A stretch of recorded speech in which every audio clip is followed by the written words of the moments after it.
गुरुकुल के अंदर। और आज हम मैथ्स कंपटीशन क्लास के अंदर एक टॉपिक स्टार्ट कर रहे हैं जिस टॉपिक का नाम है परसेंटेज। ठीक है, जानते हैं परसेंटेज टॉपिक क्या है।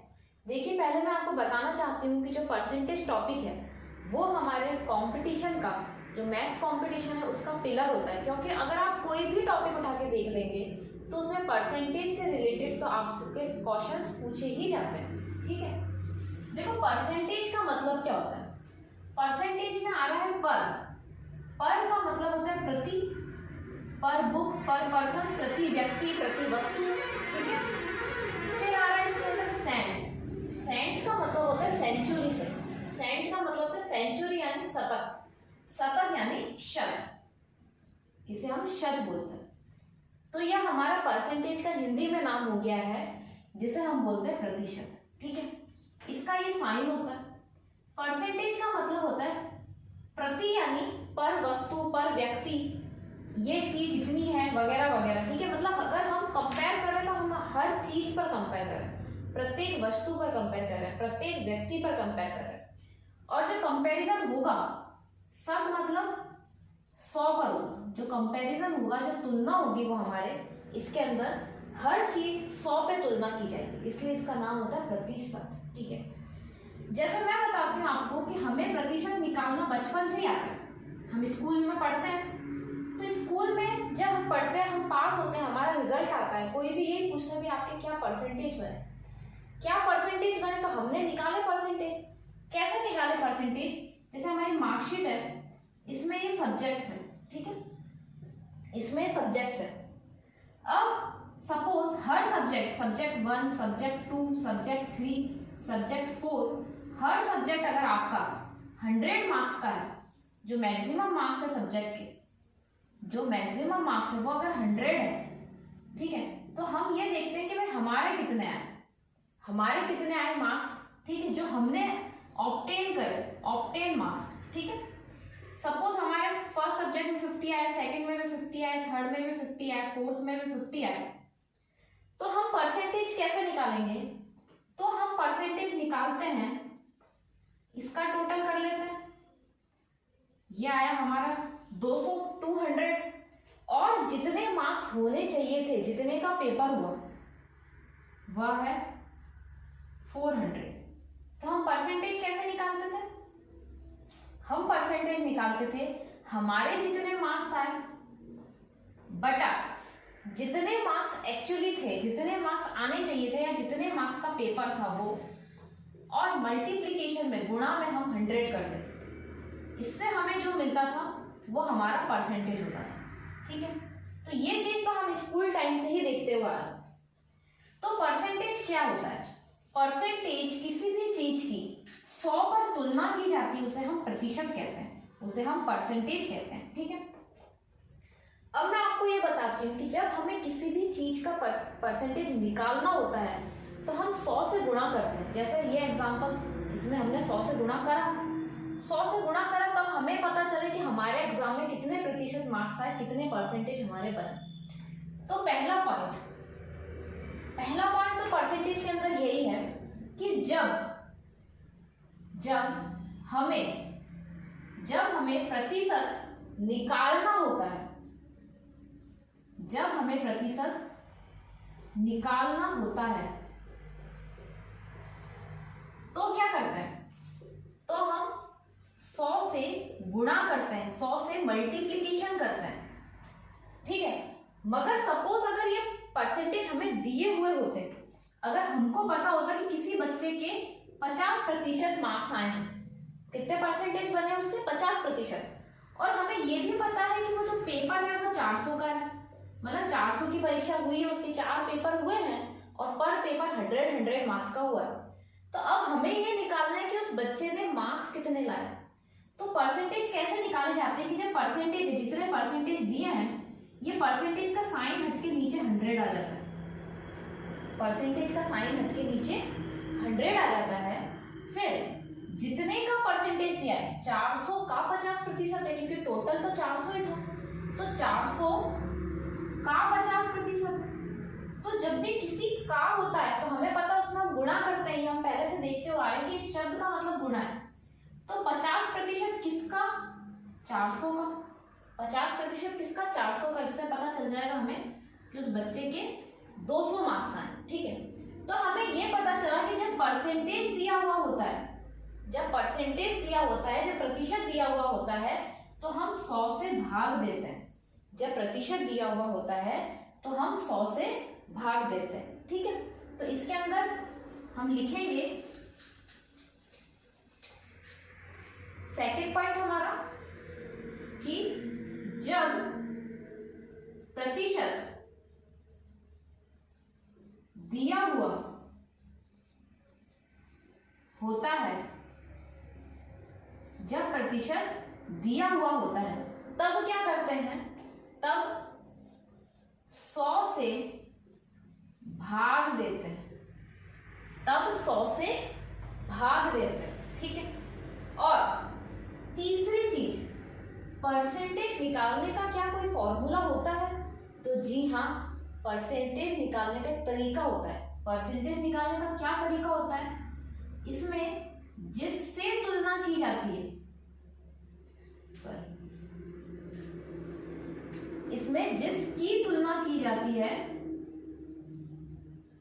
जिसकी तुलना की जाती है, और वह चीज हमेशा ऊपर रहती है, और जिससे तुलना की जाती है, जिससे तुलना की जाती है, वह चीज नीचे रहती है, और गुणा में 100 आ जाता है। क्योंकि हमें प्रतिशत निकालना है, तो निकालने में हम पढ़ चुके थे कि जब हमें प्रतिशत निकालना होता है तो 100 से गुणा करते हैं, तो गुणा में तो 100 जाएगा, ऊपर क्या आएगा, जिसकी तुलना करनी है, नीचे क्या आएगा, जिससे तुलना करनी है। जैसे हमारे मार्क्स आए थे 200, तो 200 की तुलना करनी है, हमारे 200 आए, किसी के 300 आए होंगे, किसी के 288 आए होंगे, किसी के 350 आए होंगे, किसी के 399 आए होंगे, तो उन मार्क्स की तुलना है। तुलना कर किससे रहे, हमारे टोटल मार्क्स कितने थे, कितने का पेपर हुआ, आने मैक्सिमम मार्क्स कितने आने चाहिए थे, 400 आने चाहिए थे, पर हमारे 200 ही आए, ठीक है। तो जिसकी तुलना की जाती है तो वो ऊपर रहता है कि हमने हमारे मार्क्स की तुलना करी, जिससे तुलना की जाती है, हमने टोटल मार्क्स में से तुलना करी, वहां नीचे आएगा, और गुणा में आ जाएगा 100, ठीक है।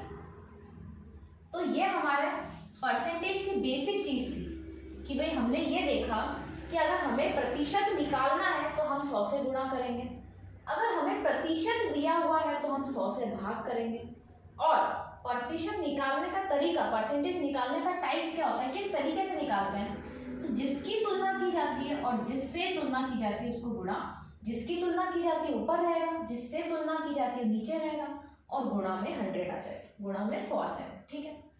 आगे बढ़ते हैं हम, अब इस टॉपिक को थोड़ा सा स्टार्ट करते हैं, ठीक है। देखते हैं कि अगर कोई परसेंटेज है तो कैसे निकाला जाएगा। जैसे आपको कोई संख्या दे दी, आपको दे दी कि 300 का 50% निकालो।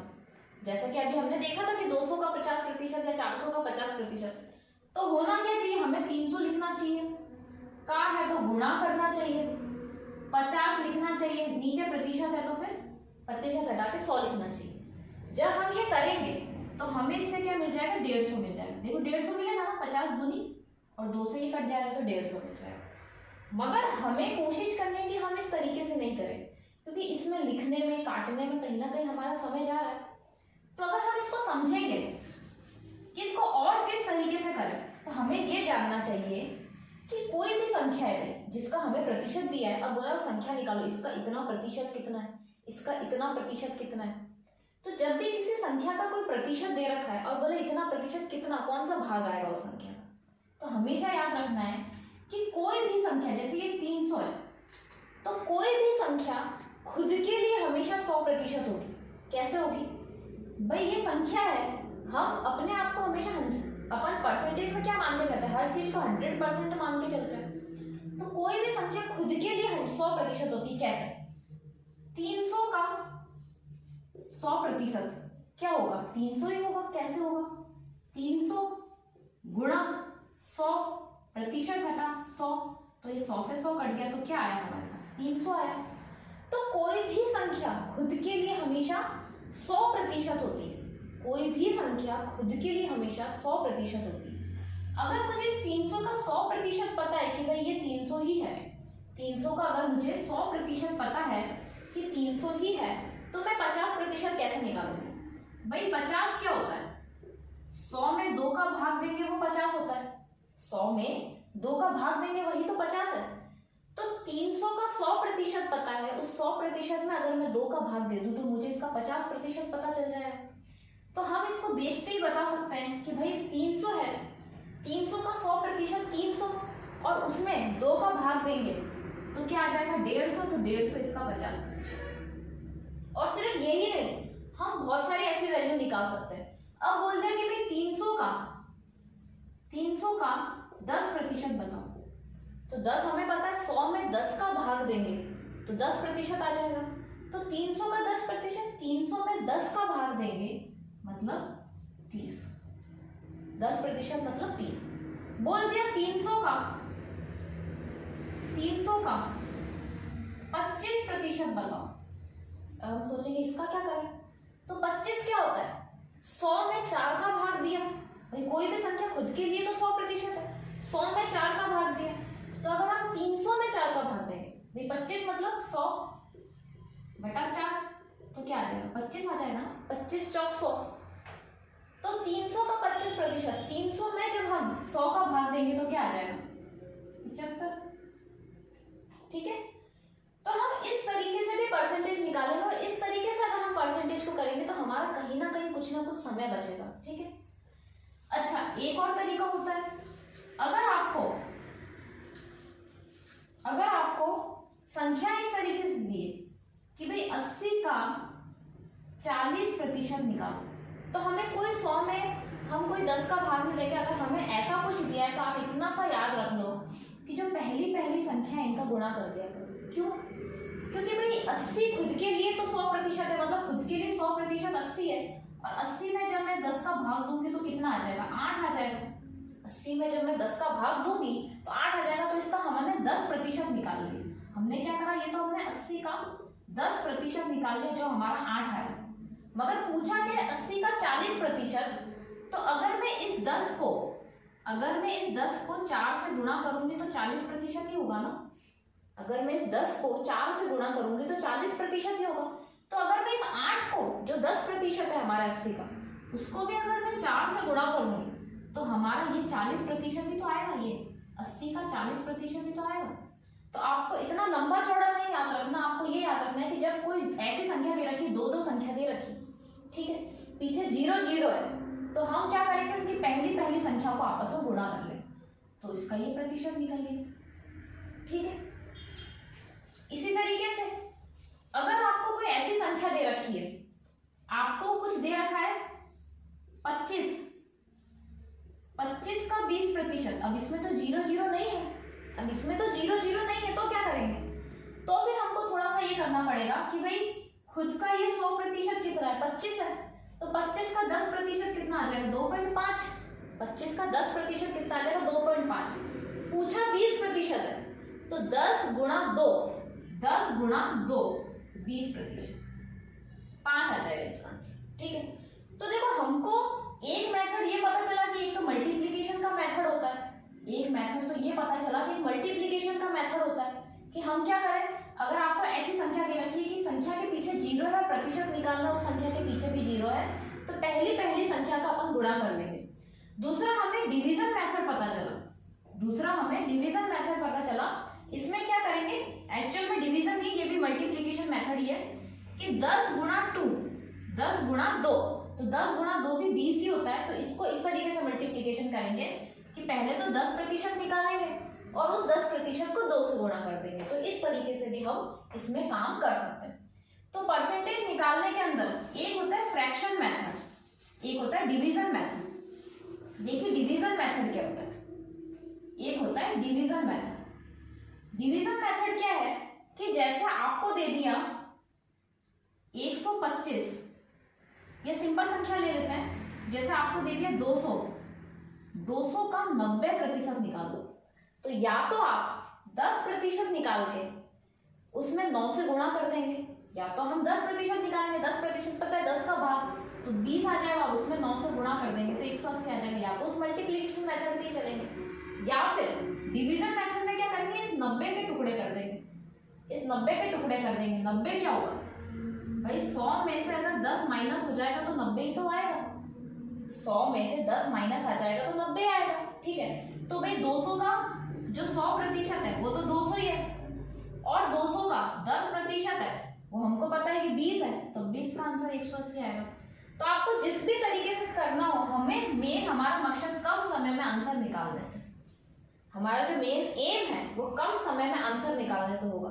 आप चाहे मल्टीप्लिकेशन करके निकालें, आप चाहे उसके डिवीजन करके निकालें। डिवीजन का मतलब होता है उसके पार्टीशन करके निकालें कि भाई हमने पहला पार्ट 100 का कर दिया, उसमें से माइनस कर रहे हैं हम 10 को, तो या तो उसके पार्टीशन करके निकालें या मल्टीप्लिकेशन करके निकालें, ठीक है।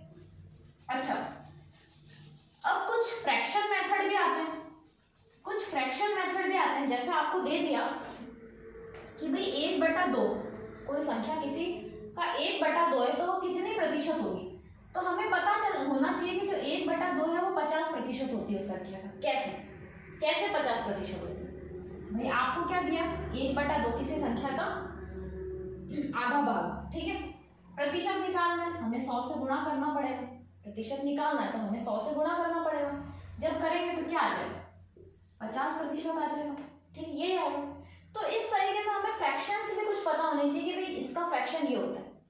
जैसे मैं आपको कुछ फ्रैक्शंस बताती हूँ, कुछ फ्रैक्शंस होते हैं वो क्या होते हैं।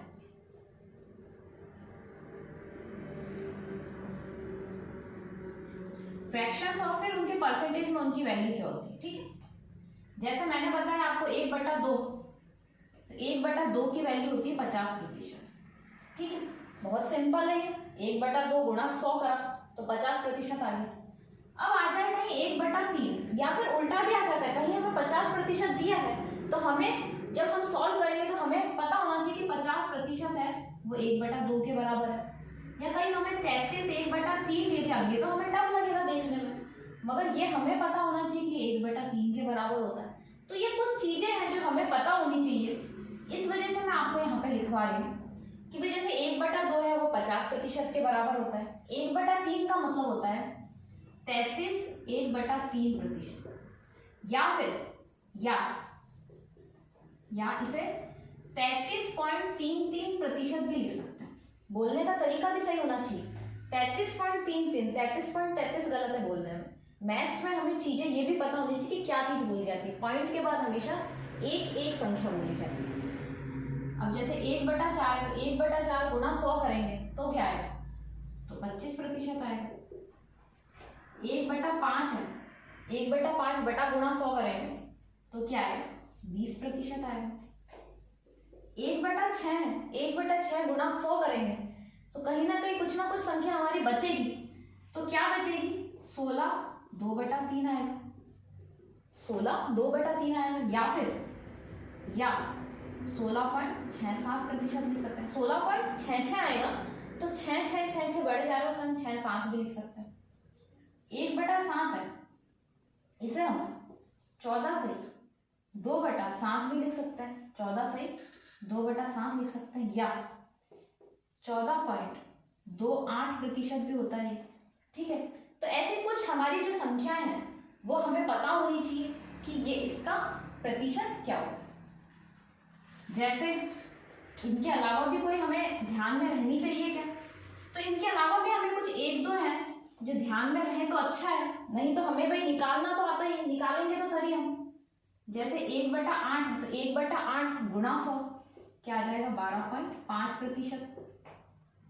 1/9 है तो 1/9 क्या आ जाएगा हमारे पास, 11 सही, 1/9%, या 11.11%। 1/10 कितना सिंपल है, 1/10, 1/10 मैंने बताया भी इतनी देर से आपको कि 10% मतलब उस संख्या में 10 से भाग देते हैं तो 10%। 1/11, 1/11 होता है 9 से ही 1/11, या आता है 9.09%। 1/12, 1/12 आता है हमारा 8 से 1/3%, या 8.33%, ठीक है। क्या इनके अलावा भी और कोई संख्या याद करनी चाहिए? तो हम कर ले तो अच्छा है, जितनी याद हो जाए उतना अच्छा है। 1/13 आता है 7 सही 9/13%। 7 सही 9/13%। 1/14 इसका आता है 7 सही 1/7%। 1/15 इसका आता है 6 सही 2/3%। ठीक है, और इनको हम ऐसे भी लिखें या तो 7.68% या 7.14%। इस तरीके से अगर हमें याद रहे तो हमें क्या रहेगा कि भाई कुछ सवाल है जो उसे सॉल्व करना हमारे लिए आसान हो जाता है, बस और कोई बात नहीं है इसके अंदर, है ना। जैसे इसका रह गया मेरा बताना, या 6.2/3 तो क्या होगा 6 या 6-7%। ठीक है, तो आज की क्लास में हमें ये पता चला कि हमको अगर प्रतिशत निकालना है तो 100 से गुणा करेंगे, प्रतिशत दिया हुआ है तो 100 से भाग करेंगे। कोई तरीका होता है कि प्रतिशत निकालने का? तो हाँ, जिसकी तुलना करनी है वो ऊपर लिखते हैं, जिससे तुलना करनी है वो नीचे लिखते हैं, गुणा में 100 लिखते हैं। और कुछ फ्रैक्शंस हैं जिन्हें अगर हमारे माइंड में रहे तो हमें करना आसान हो जाएगा। बाकी ये फ्रैक्शंस को हम निकाल भी सकते हैं, ये कि यही वैल्यू आएगी, थोड़ा सा टाइम लग जाएगा, बस याद रहे तो ठीक है, नहीं तो हमें निकालना तो आता ही है, याद रहेगा तो हमारा कहीं ना कहीं टाइम बच जाएगा। और हमने ये देखा कि फ्रैक्शंस है, मतलब कि कोई परसेंटेज निकालना उसे फ्रैक्शन करके निकाले तो ज़्यादा अच्छा रहेगा। कि भाई कोई भी संख्या खुद के लिए 100% होती है, उसका 20% निकालना है तो 20 क्या होता है 10 × 2 10 × 2 20% होता है। तो उस संख्या का जो 10% है वो उसमें 10 से भाग देंगे। जैसे हमने देखा भी था कि भाई 1/10 है, वो क्या होता है 10% होता है। तो इस 10 के अंदर जो 10वां भाग आ जाएगा उसमें गुणा 2 कर लो, 3 कर लो, 4 कर लो, तो इस तरीके से उसके परसेंटेज निकल जाते हैं। ठीक है, तो नेक्स्ट क्लास में हम देखेंगे इससे रिलेटेड कुछ क्वेश्चंस, और हम परसेंटेज के जो तरीके हैं कि भाई मल्टीप्लिकेशन, डिवीजन, फ्रैक्शन मेथड, उस तरीके से ही करेंगे ताकि आप लोगों को भी आए कि परसेंटेज किस तरीके से निकाला जाए। ठीक है, तो आज की क्लास के लिए थैंक यू।